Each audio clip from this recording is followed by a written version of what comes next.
This is the Horse Radio Network. This is episode 69 of the Dressage Radio Show on the Horse Radio Network, brought to you by Back on Track with the generous support of Equestrian Collections and Kentucky Performance Products.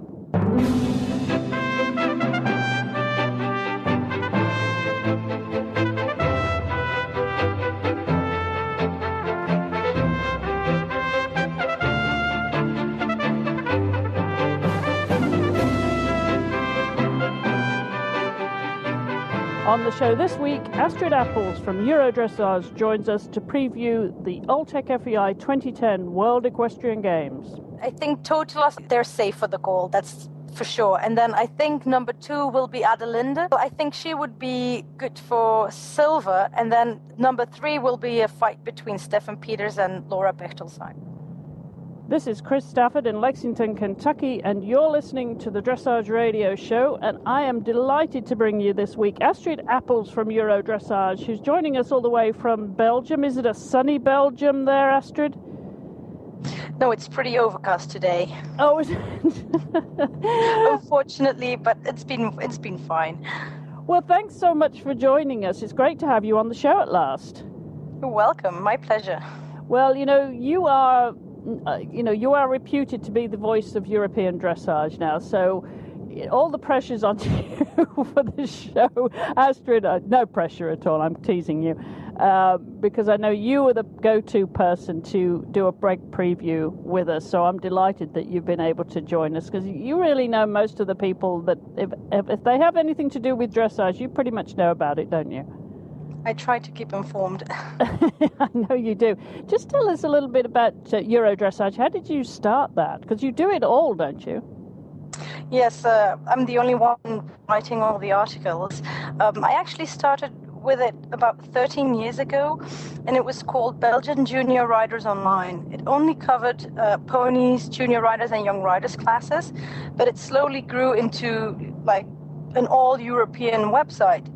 And at the same time, I met Mary Phelps of Horses Daily and DressageDaily.com, and she actually invited me to come to the United States, and I worked for her briefly at the North American Young Riders Championships, and it really got me inspired. And by 2000, I started Euro Dressage as it is now, and it just grew slowly, and it got bigger, and now it's a full company, and it's a full-time job. It really is a full-time job, huh? You don't do anything else but write about dressage, huh? That's right. I work about 12 hours a day. It's just sitting on the computer.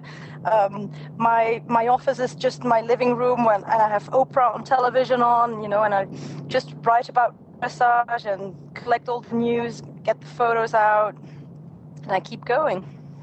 So now, do you have a dressage background in Astrid? Is it something that you've done for years yourself, or you do compete? I used to compete. I've been riding for more than 20 years now. I started out with ponies and trained and competed all the way up to FEI pony level, which is the highest level for ponies. And then I got a horse from my dad.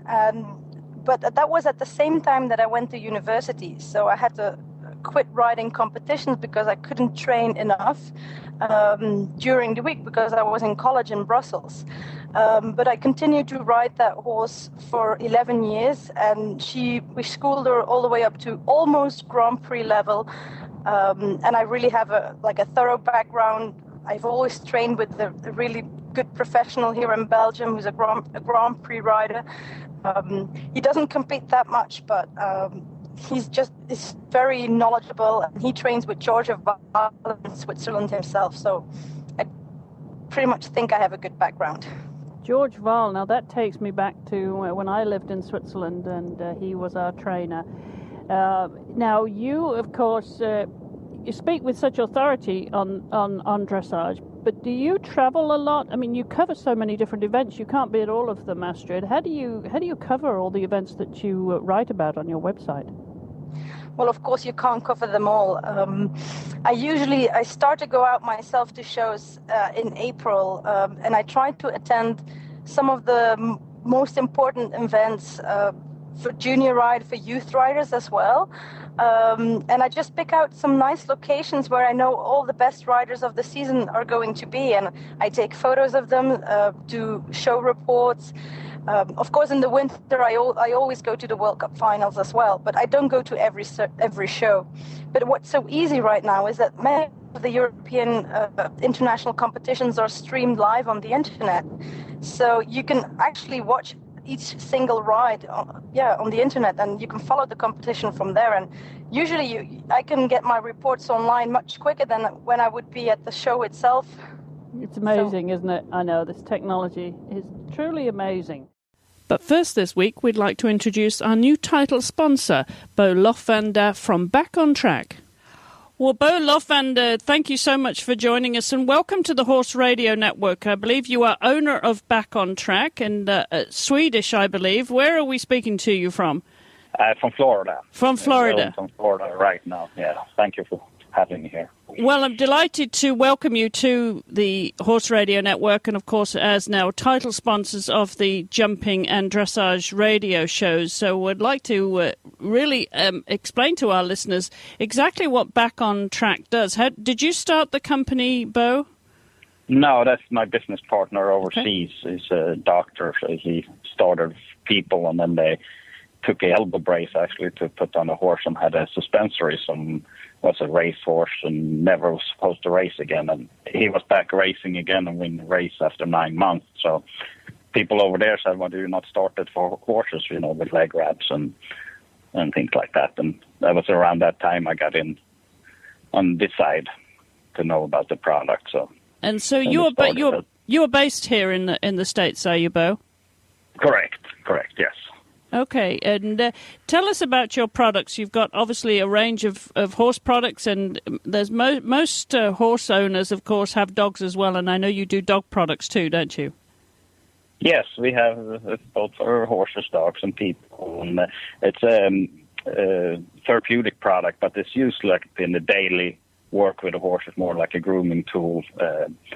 What I do is reflecting your own body warmth back like a far infrared or some increased blood circulation, and that helps with reduce inflammation and in muscle joints and ligament, and horses, and use the blankets and keep the horses just in the best shape you can do, together with other therapeutic product or other grooming tools and masseuses and chiropractors and things like that. So these work all the year round then, no matter what the temperature is? Yeah, well, when it's 100 degrees, it's probably too hot to put the blanket on any kind of horse, but then they put it on for a half hour and they say to see it different. But, we have leg wraps and saddle pads and exercise boots. And so we have everything for the horses, and the saddle pad sells a lot in the summertime, So which markets are you most active in at the moment, Bo? Well, we are most active, I should say, in dressage and show jumping, where we have worked a lot in. There we have all the top riders like Michelle Gibson, Stefan Peters, Deb McDonald's in dressage, and a lot more. And then in the jumpers, we have BC Madden, McLean, and Krasinski, and also many more. We sponsor about 15 riders in each of them groups. Okay. And so which countries are you in apart from the States, Bo? Well, the main office is in Sweden, and I believe we sell right now in 25 countries. Sweden and Germany, and is maybe the two selling most for the moment, and U.S. is in the third place, I say, but we're gaining ground whole time over here. And it's, when we talk about the top rider, it's not just a product for the top horses. It can be product used on a backyard horse and trail horse too, so it's not just for the performance horses.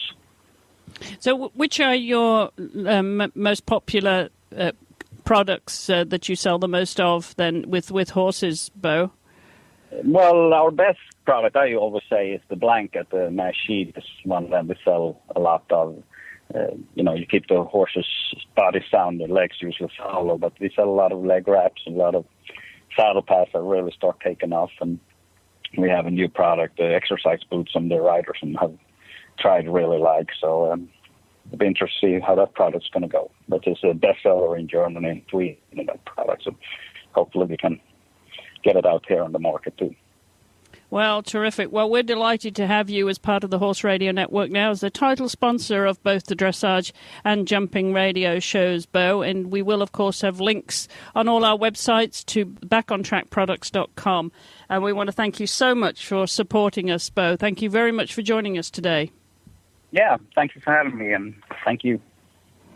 Well, we're going to take a hard look at the WEG contenders, Astrid, because, of course, there are so many. There's terrific medal chances with several countries this year, and it's going to be, I think, as exciting a competition as any.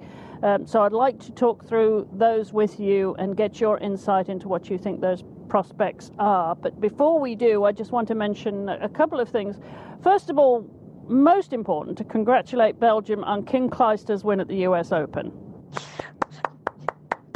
Being a big tennis fan, I don't know if you are, I'm a big tennis fan, and I'm a great fan of Kim's. She actually lives 1 mile from my place. Oh, does she really? I never get to see her. I never get to see her because she's always out abroad doing all these tennis competitions. But once in a while, she drives a Range Rover, and you see her crossing, zipping by with the car. But that's it. I don't know her. Well, I know she shares her homes between Belgium, of course, and New Jersey, where her husband Brian is from. So when you see her flying past next time, just wave and tell her that Chris at Dressage Radio Show is a great fan of hers. I certainly will. All right. Well, the other thing I want to mention before we get into our WEG preview this week is a win by Laura Bechtolsheimer at the British National Championships. Astrid, the great popular win there. She's now the new British National Champion and, of course, a serious medal contender for the World Equestrian Games. So congratulations to Laura, and we'll put a link on our website, as always, to the results from the British National Championships. And then we're going to get into our WEG preview in just a second. But before we do, we're going to take a break to hear from Glenn, who's going to tell us about Kentucky Performance Products. Hi, Glenn the Geek here. I'm going off the script for the Kentucky Performance Products commercial this week. And the reason I'm doing that is because there was a recent blog post about me that says I'm overly enthusiastic about the products that we talk about here on the Horse Radio Network.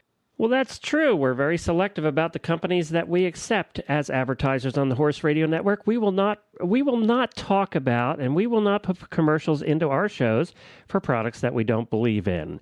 And one of those companies is Kentucky Performance Products. We believe in them, and that's why I get so excited about the commercials we do for them.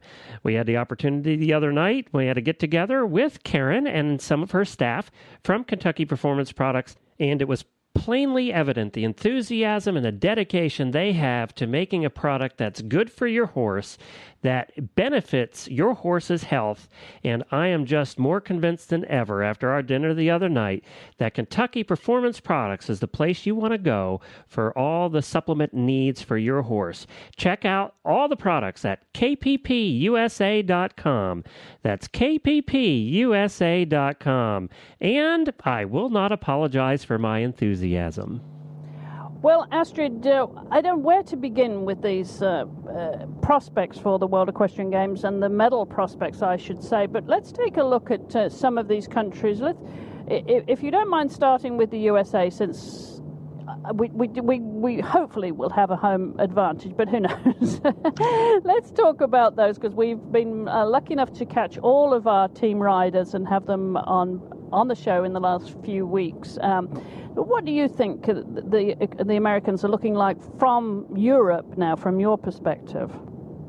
Well, it's been very interesting to see how they developed throughout the season, especially at the beginning of the season. Everybody was thinking, oh my God, of course they have Stefan Peters, but who will the rest be, and how strong will that team be? But then slowly you started to see them produce good results in Florida. And when they came to Europe, especially Tina Konjat, she did a great job in Austria as well as at Aachen.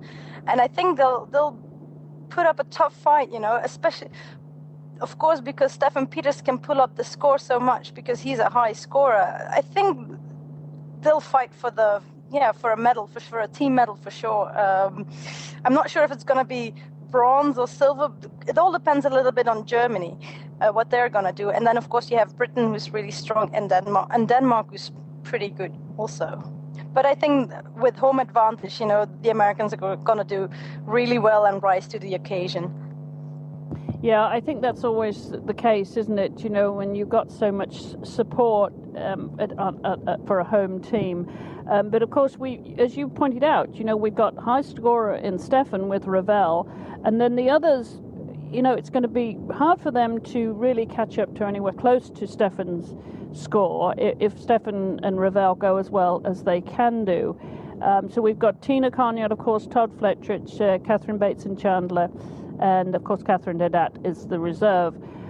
So if you had to make a prediction, where would you see them after the Grand Prix? Well, what you would think is that Holland, of course, is going to get gold, and then my guess is if Germany can really put in a solid performance, they're going to end up with silver. But I think America is going to they're going to get really close. They might going to get really close to the bronze or silver medal. What is interesting, of course, is that Tina Conrad, she's been consistently producing 70% tests, and even when she came to Aachen, she was still able to get a 70 in the Grand Prix, which is great. But then she flew home and went to Gladstone, and all of a sudden she got a 75. And I'm not sure if it's because it's a national event that the scores are a little bit higher, but if she can really score somewhere in between a 70 and a 75, then the Germans really have to put in a tough fight for the silver. Well, I think that's true. It seems to be a given that the Dutch, because they have such depth in their team, Astrid, that they are going to be on top of the medal podium, and the fight for the medals would be between the USA and Great Britain, of course. I think are going to really contest them for the bronze medal. But talking about, let's just look at their individuals as well as the team prospects there for the USA. What would your predictions be for any of the others getting through to the Grand Prix, especially into the freestyle? Well, Catherine Bateson is of course a very new combination, and I haven't seen her compete here in Europe yet because she only did 2 shows in the south of France. But she's been getting really good scores, and the horse is of course very experienced. So I remember last year, if you wanted to get into the Cure to Music finals at the European Championships, you had to be able to score at least a 71.5% in the Grand Prix Special. And I know Catherine has been getting these scores, but she just has to put in a really clear round, and then I think she might do really well. And then for Todd Fletcherich, also is such a lovely horse, and he has the most amazing piaffe and passage. And if he can stay fault-free in the canter work, he's also able to achieve a 70%. So America can be really strong, but they just have to be sure that they stay fault-free, especially in the Grand Prix. Well, the Dutch, as we said, I think it would be no surprise to anybody that they topped the medal podium, Astrid, because they have such incredible depth. There's not another team out there that has the depth that the Dutch do. Yeah, especially because of Totilas. This horse is so exceptional, and he's just really amazing to watch because he has the super talented gaits, but also that relaxation, and that's what you want to see in the show ring. You don't want to see a circus act, but you want to see a relaxed horse that's actually over the back and engaged from behind. And with Totilas, the trick seems to be less is more. The less Edward pushes him, the better the horse is, and I hope he can present the horse in a very natural way as much as possible, and then he's absolutely brilliant. For instance, in Rotterdam in June, he had such an amazing ride, and the problem with Totilas is especially in the extended trots where he gets a little bit too confident or too much, and when Edward doesn't ask too much of him, he even has extended trots for an 8 or a 9. So I think the trick will be with Totilas is just to totally less instead of totally less. Totally less. And we should, I don't think anyone needs reminding that, the world records have been broken time and again with Edward and this horse. And it has raised the standard so much, hasn't it, Astrid? We've really raised the bar and the expectation now, not just of him, but for, of course, Adelind and Jarek Parzival. She's the only one to have beaten Totilas. And I think, it really has raised the standard so much, not just among the Dutch, but everyone else. There's an expectation now that records will be broken. Absolutely, but England seems to be a country that likes to break records, because every time a show is hosted there, the records seem to break all the time. But you know what? What's most important, I think, is that the quality of the horses has improved so much. If you look at Totilas, he's absolutely world class. But also Parzival, he's such an athlete and he has so much elasticity and he's a big, powerful mover. And that's what you want to see in the show ring. You want to see that expression, but as combined with relaxation. And for Edward, the trick is to stay fault-free, because the only times that Adelinde was able to beat Edward is when Totilas got a little bit too eager in the piaffe and made these big jumps from piaffe to passage. But normally, if Totilas stays fault-free, nobody can beat him at the moment, I think. Yeah, and I think that's really to be expected. Now, talk a little bit about Imke Schellekens-Bartels riding, the old horse of the team, really. I think he's 16 now, Sunrise Hunter Douglas. Now, he is there's a partnership that is given such depth to the Dutch team and also capable of great things. Absolutely. It's a lovely combination, and Imke, she's a master at putting in these really controlled rides, and she's really able to stay fault-free as well. With Imke, you have a little bit, it goes a little bit up and down, At one time, she's really exceptional. For instance, at the World Cup finals, in my opinion, she could have finished second and beaten Adelinde Cornelissen, because that ride was just so high class, whereas Adelinde had quite a few hiccups, and she was behind the music. It was also new music. But with Imke, she has to be able to keep her mare engaged from behind, because in the piaffe and passage, although she's very regular all the time, she tends to trail the hind legs a little bit. And if you have a really sharp on the aids and a little bit electric from behind, then that horse is absolutely, also a 75% scoring horse. So if you have 3 horses like that on a team, you're unbeatable. Yeah, absolutely. And we should mention number 4, Hans-Peter Minderhood and ex-Chris Nadine, the mare, who finished 5th individually in Beijing, in Hong Kong, of course, 2 years ago. And again, a very strong number 4 of any team.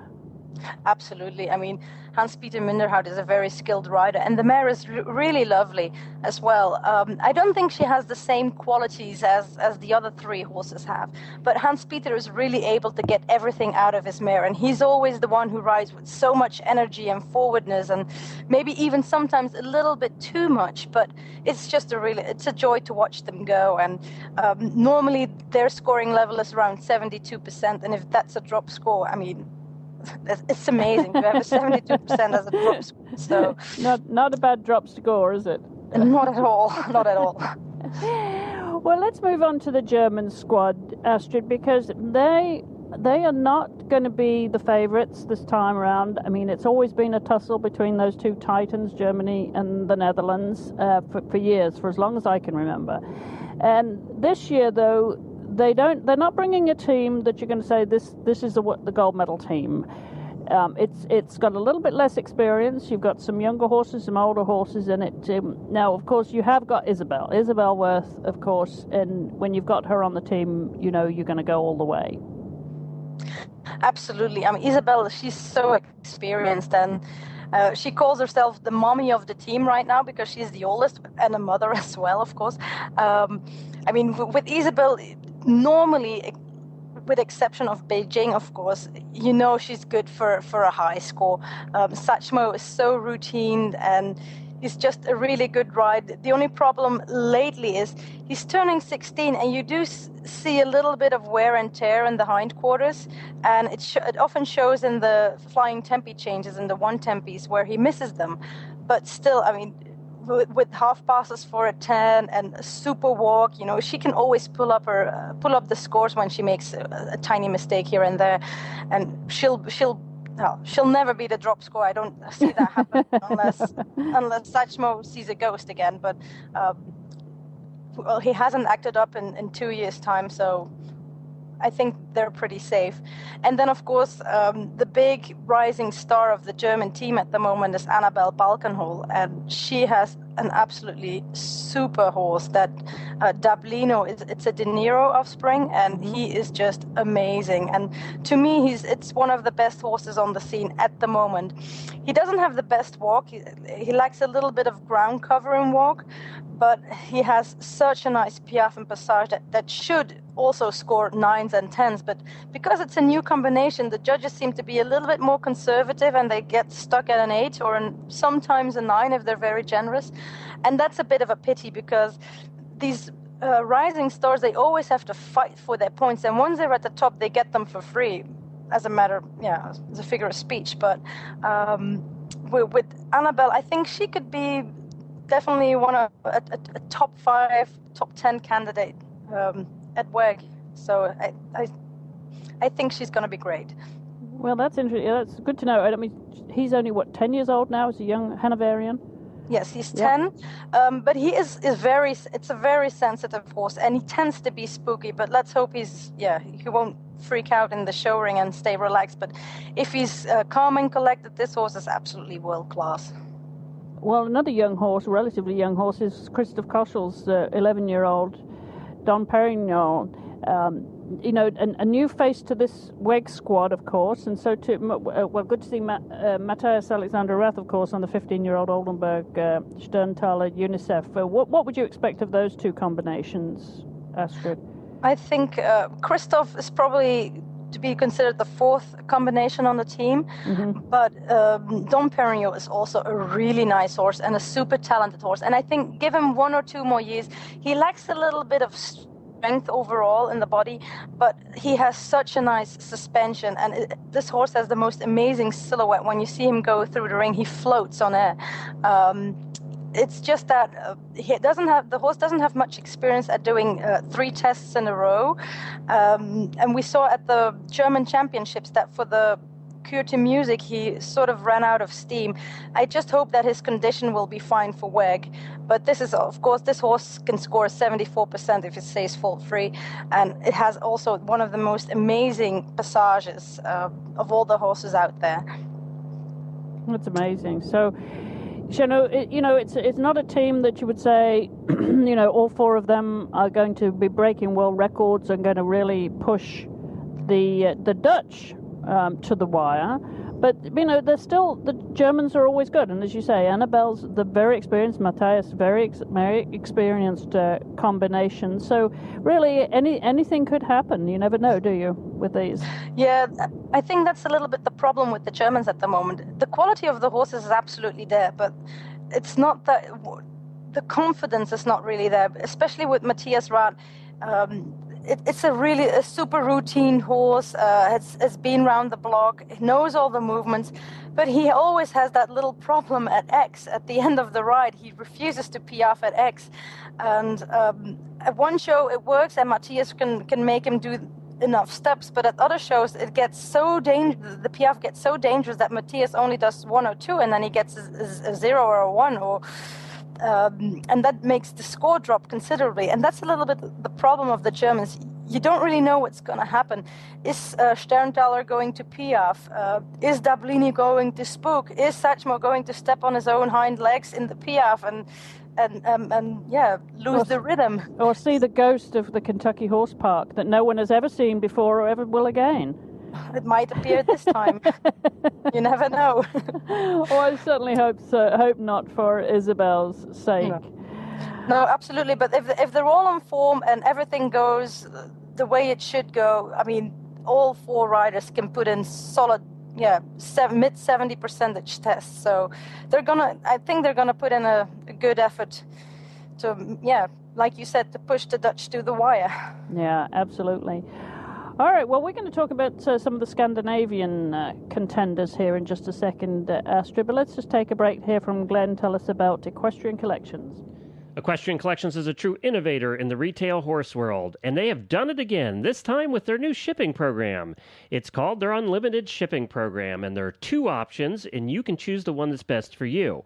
It's simple. Pay only $34.95 one time a year and get unlimited one-way shipping to you from Equestrian Collections. You heard right. Pay only $34.95 once a year for unlimited shipments. The second option is only $15 more. You pay only $49.95 for unlimited two-way shipping. That means even your returns will be covered. That's unlimited shipping both ways for as little as 15 cents a day.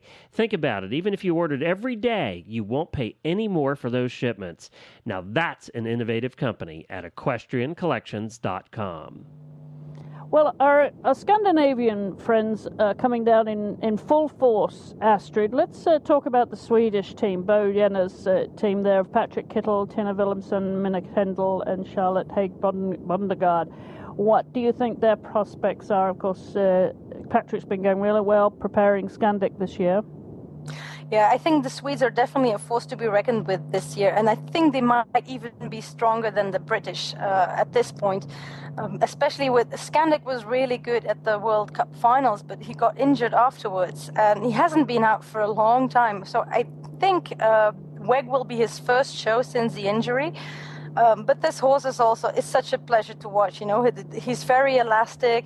There's a lot of power in this body. He's quite compact, but he really pushes himself off the ground. And Patrick does a really good job just steering him around. And this is going to be a high-scoring horse.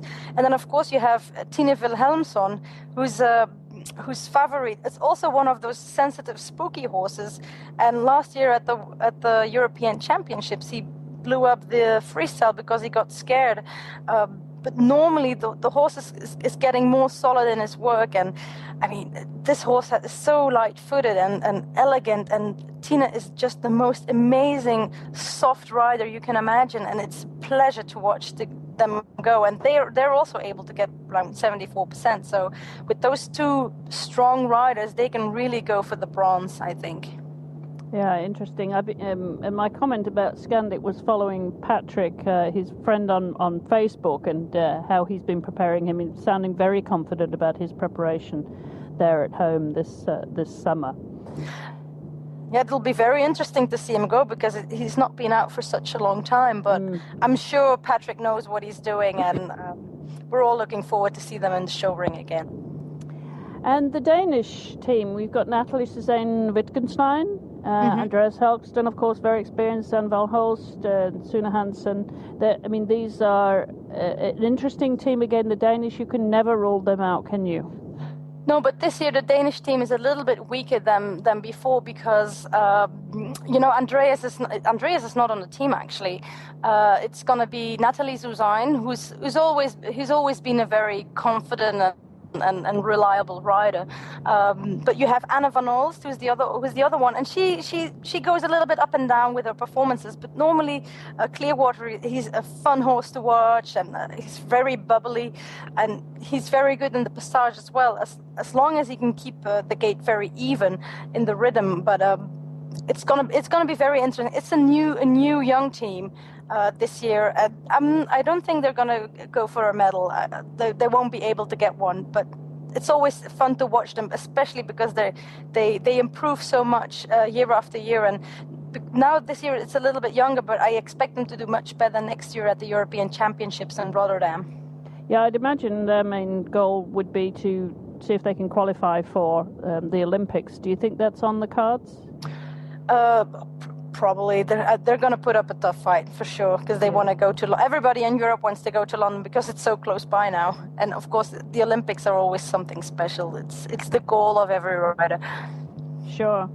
Well, of course the home team are going to be in London. Of course the British are going to be really really serious about getting as high as they can on that medal podium there, and so this this time round of the World Equestrian Games will be all about bringing out obviously some really strong guns there with Laura. We mentioned Laura Bechtolsheimer earlier. She's been going so well with Mistral Horace, and it could be a serious individual medal contender.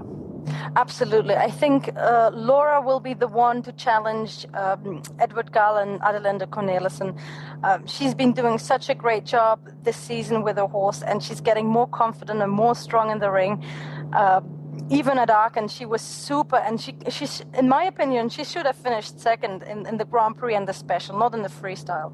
But it's a pity that for some reason you just notice that the judges seem a little bit more hesitant to give her that little bit of extra point that the Dutch seem to get, and I don't really understand why. Because with Mistral, he's such a powerful horse, and he has the best rhythm in Piaffe and Passage of all the horses out there. He's such a powerhouse, and to me, it's one of the best horses in the world for sure. And of course, we've got Fiona Bigwood with V Atlantico, and Maria Alberg, who's going to be riding her father's Two Socks, and Carl Hester back on the squad with Liebling, the second Cheryl Meisner's horse there. Nice to see them back together again. And, you know, Carl is so experienced, so he's going to be a very welcome member of the team. He always brings such smile and joy to the team no matter where he goes, doesn't he? Absolutely. He's really loved by the crowds, and he's such a fun character as well, and always cheerful. And you know what? He's such a talented rider. And Liebling is not the most gifted horse. He's not such a fancy mover like the other top horses. But Carl just gets the best out of every horse. And last year in Windsor, it was amazing what he did. You would never have expected him to score that high. Of course, it was on home turf. But he's always good for a decent ride. And as far as I remember, Carl has never been a scratch score in the past 10 years. So he's probably going to be the number 2 of Britain. And then, of course, Maria Alberg, she's also very consistent in her performances. I think she is a bit at the limit of her potential with that horse. But she's always good. She's reliable. The team can really count on her. And then Fiona Bigwood, she's the newcomer on the team with We Atlantico. The horse was previously competed by Spanish Juan Matut. And she's doing well on We Atlantico, but it's been a bit hard because her previous horse, Mr. G. de Lully, was very sensitive. And now with this horse, she has to ride a little bit more. And you see that she's been having a little bit of trouble to become a combination with him, but it's getting better at every show, and I'm very much looking forward to what they're going to do at WEG, because it's been a while since I've seen them in the show ring, and I'm sure they must have improved. That will be really exciting, because I think it could well come down to a tussle for the bronze medal between the Brits and the Americans, as we mentioned earlier, Astrid. And the other team, I think we should not rule out of fighting to get on that podium, of course, is Canada. Yeah, well, it's interesting because the Canadian team has been based here in Belgium this spring after Florida, and to see them progress, it's been really interesting because I actually went to a couple of shows where the Canadians were riding as well, and I really think Belinda Trussell is an amazing rider, and she has a super nice horse in Anton, and they're probably going to be the high scorers for Canada. I'm not Bonnie Bonello, even though she's very experienced, she seems to be having sometimes like asking too much of a horse, or the combination goes into the show ring and they lack a little bit of faith. But I mean, Picardi is also amazing, has a super nice passage, and he's a pleasure to watch, and I'm sure this combination will grow in the future. Now, you haven't mentioned Pop Art. Of course. Oh, how could I forget? I'm sorry. Yeah, well, Ashley Holzer, she's like the Isabel Worth on the German team, Yes, She's been the force to be reckoned with, and she always puts in good rounds. And to me, Anton is the horse with the bigger future in the future. Let me put it that way. He's got the potential to grow into this even better horse than Pop Art is at the moment, of course. But can Ashley? You're for sure. She'll be she'll do well. I've never seen her put in a bad ride ever in my life with Papa. Of course, they're the steady eddies. The steady eddies, absolutely, and just 13 years old, so really coming into his prime. And Anton, as you mentioned, full of so much promise. He's only 10 years old. These are all geldings on the Canadian team, and Victoria Winter, we should mention, is going to be the fourth rider there with the 16-year-old Baden-Württemberg gelding Proton. And so an interesting team, but you know, the Canadians in both eventing and dressage have just climbed in prominence over recent months and years. I mean, just in the last 12 months, we've seen incredible improvements in both dressage and eventing. So I think they're going to be competitive. Absolutely. You know, you have to give credit to Robert Dover, of course. I mean, he's quite a personality. You know, he's very outspoken and yeah, he's Robert Dover, but he did such a good job at creating a team, and it's for the first time I've seen Canada actually come out in dressage, of course, as a team, and you have team building, and they're sticking together, and it's not these loose combinations, one training in Germany, the other somewhere else, but all of a sudden they're glued together, and I think Robert should get some credit for that because he did an amazing job with them. Absolutely, yeah, and they know when it comes down to World Equestrian Games or Olympic Games or European, it is about that team effort and gelling together as a team. Absolutely. Well, the other team I want to mention because they're an interesting combination of youth and experience is the Australian team. Oh, that's right. Of course, you have Hayley Beresford. She went to the Olympics in 2008. She made a move. She switched from Isabel Weth to Switzerland, where she's training with Danielle Ramsayer at the moment and Otto Hofer. And it's been quite a change for her. Life-changing, you know, moving to a new stable, new environment.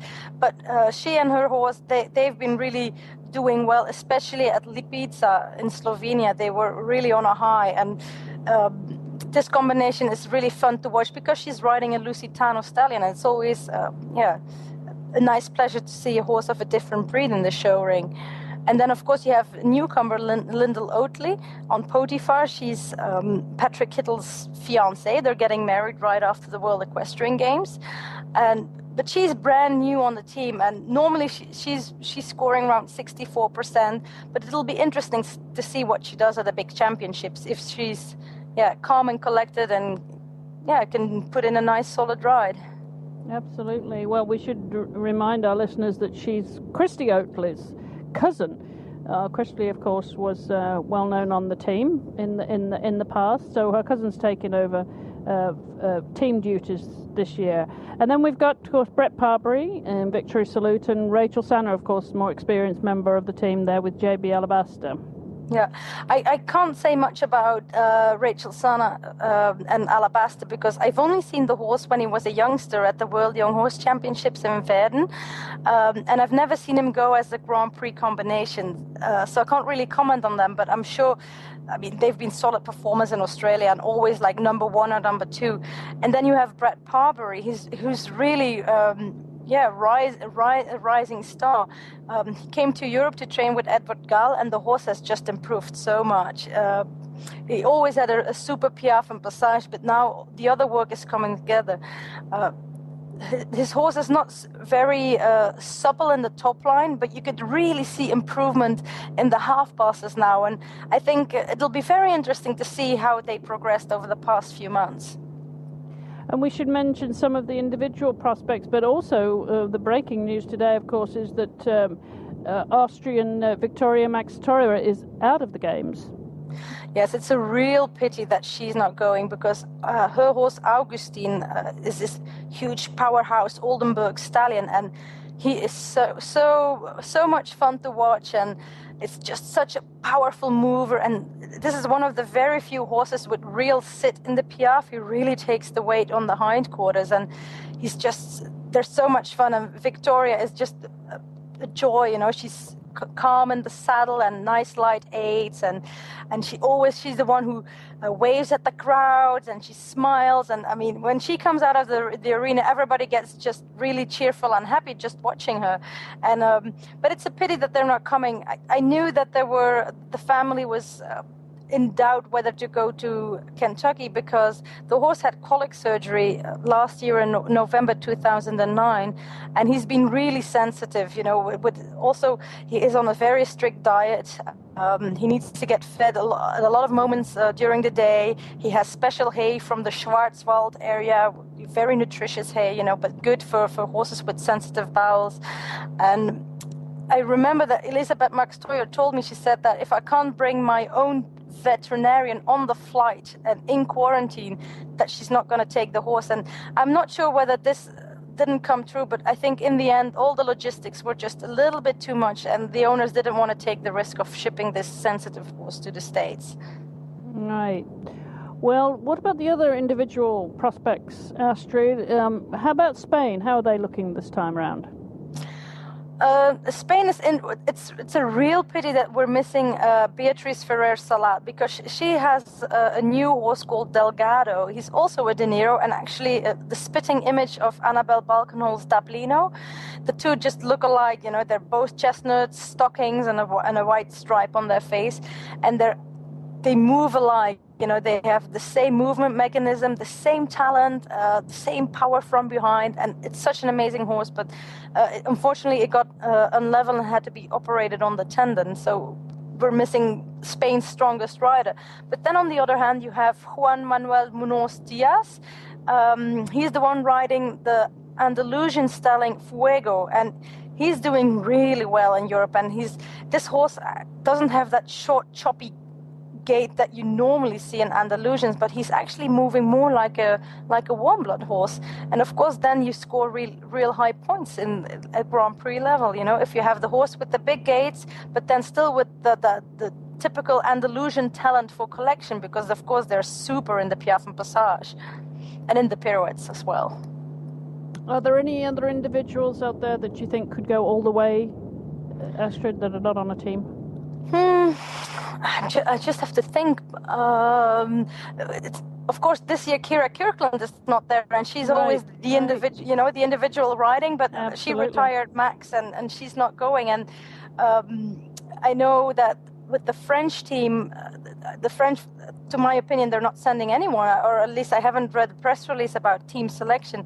And then one rider who we're also going to miss in Kentucky is Valentina Truppa. She's Italian. Oh, yes, of course. And she rides this Oldenburg-bred Eremo del Castagno. He's a bay, like chunky bay horse, but also with super lift and power from behind. And it's a really nice horse, has been doing really well, nice 70% scores throughout the season. And then it's a big surprise, but all of a sudden the Italian Federation announced that they're not sending a team, but just two individuals. And there's no mention whatsoever why Valentina's not going. And when you contact Mr. Truppa, at the moment we're not getting any explanation why he's not on the team. So I'm in doubt about it. I don't know why they're not going, but it's a real pity.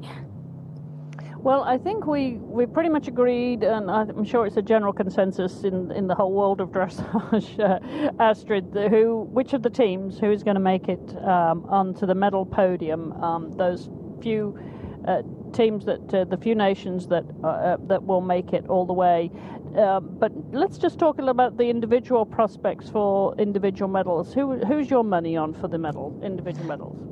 Well, it's very easy for the gold. I think Totilas or something really strange has to happen, you know, or the pressure must be so high on Edward, because, you know, the rider himself, he is pressure sensitive, even though you don't notice him if you interview him. You know, he'll admit to it that he gets, like, his stomach gets all upset when he has to ride. But, you know, they're safe for the gold, that's for sure. And then I think number 2 will be Adelinde, depending on how it goes, because I didn't think, in my opinion, they were not at their best form in Aachen, where especially they were struggling a little bit with the Piaffe, where the rhythm was still very nice and clear, but the horse is starting to step on his own hind feet, you know, and that, messes with the nice picture. but still, I think she would be good for silver. And then number 3 will be a fight between Stefan Peters and Laura Bechtolsheimer, in my opinion. All right, well, you heard it here on the Dressage Radio Show. I appreciate that. Your very insightful comments, Astrid. It's been great to have you join me this week. And before you go, though, we're coming to the end of the show here now. I think we should just explain a little bit the format of the games and also the judging, this new judging system, Astrid. Of course, you have the team competition, which is spread out over 2 days, and then the special is held on Wednesday, I believe, the next day, and then afterwards there's a 1-day break before the freestyle. I'm not sure if they're going to do the judging, the new judging system with the 7 judges. So far I haven't heard of it. Maybe you know more about it than I do. No, I don't, and I wondered if they were going to do it at WEG or if they're going to wait until after WEG to christen it. I think they're going to wait till after WEG because the 7 judges and the judging supervisory panel have been part of a test pilot project this year at various big shows in Europe. And the FEI Dressage Committee recently put out a press release in which they made their conclusions of what they would recommend to the General Assembly. And normally their recommendations will be either approved or disapproved at this General Assembly in Taipei in November, and based on that decision, the new format will take place as of 2011. Right, so it won't come into play at all. There'll be no changes to what the system that we have right now for the games. I don't think so. Okay, all right. We should remind everybody of the Grand Prix. The top 30 go through to the special, and the top 15 to the freestyle. Is that correct? Yes. Absolutely. Well, terrific. Well, it's going to be a great competition, and we should also mention another tough competition that's going to take place across the horse park is the para dressage, Astrid, and I think that's going to be very hotly contested for the medals. Of course, you've got the team competition, which starts on October 5th, and then the individual, which runs then the next 2 days, over the 6th and the 7th, and then the freestyle medals will be decided over the 8th, 9th, and 10th. So a really exciting competition. The US, of course, have got a very strong team there, and we've heard from many of those over the year on here and on the 2010 radio show, and I think it's going to be a very, very exciting. You know, we have to give credit to them, Astrid. You know, when you think of the disabilities that they ride with, and you know, we ride with supposedly no disabilities, and but they could probably beat us every time. Absolutely. I mean, they must be so challenged to ride and to get the guts to go on a horse again, you know, without missing a limb. I mean, I would even get terrified to do that, you know, even with my both legs and arms, you know, there's horses out there that I can't control. So, but these people are so brave, and they're putting themselves out there, and they're trying to have a dream as everybody else, and I applaud them for doing it. Absolutely. We want to wish all of them the very, very best of luck, and we obviously hoping that some medals stay in the US. I know we've got a very good chance of keeping some medals here, but we'll also have some tough competition in hanging on to them as well. But we want to wish all our para-dressage riders and all our able-bodied dressage riders the very, very best of luck. We're looking forward to the World Equestrian Games and being able to cover it. I know, Astrid, you're going to be coming over to cover it for Euro Dressage, of course. Absolutely. I'll be there for the entire dressage part. You know, I fly in on the 25th and I leave the October 2nd, so I'll be there for all dressage. All right, well, maybe we can get you on the show while you're here. I know you'll be pretty busy, but we will, of course, be recording the show to a live audience at the Old Tech Pavilion each day. And don't forget, the competition for the dressage starts, as Astrid mentioned, with the Grand Prix on the 27th and the 28th, 2 days of Grand Prix dressage to decide the team medals, and then the top 30 will go through to the Grand Prix special, which is on the 29th, and then as Astrid pointed out, they'll have a day's rest before the top 15 come back to decide the individual medals in the freestyle, which takes place in the evening under lights there in the main stadium at the Kentucky Horse Park. It's going to be quite fantastic, and we're really excited about that. And don't forget, we will be bringing you coverage from the Old Tech Pavilion. They will be producing those shows at the end of competition each day, except for the freestyle, because that finishes late in the evening. We will be recording that the following morning. So come and share your cup of coffee with us on the Old Tech Pavilion and watch us record that show. And hopefully we can get Astrid to join us as well. If she's up early, you probably have been such a late night that night, Astrid, that you probably have a lay-in the next morning. Oh, no, we'll see. You never know what happens over there. It's always a party. All right, terrific. Well, I want to remind you all to follow our show notes on dressageradio.com. Of course, you can follow us on Facebook as well, and on Twitter, Horse Radio and Chris E. Stafford, and also Euro Dressage. I know, Astrid, you tweet away. You're very active with all your social networking, your new media. I don't know how you manage to keep up with it all and do the show, do the everything yourself. Just 12 hours a day. That's what it takes at the moment. All right. Don't forget, you can contact us here at chris@horseradionetwork.com, and you can leave me a voicemail, 270-803-0025. I want to thank our sponsors, Kentucky Performance Products and Equestrian Collections, as always, for supporting us, and to our backstage crew, Glenn the Geek and Brian, for turning these shows around every week. And don't forget to check out all the other shows on the Horse Radio Network. We now have 8 shows, and one of those, of course, is the 2010 radio show, which is exclusively about the World Equestrian Games, and Glenn and Samantha will be bringing you daily coverage throughout the games down at the International Equestrian Festival, which is in downtown Lexington at the Convention Center. So be sure to go along there, 7 o'clock each evening. They will be recording a show, bringing you all the color from behind the scenes from the World Equestrian Games and the International Equestrian Festival. Well, I want to thank my guest this week, Astrid Apples from Euro Dressage. Astrid, it's been a delight to have you on the show. I hope you'll come back again. Well, it's been my pleasure, and I would love to come back, for sure.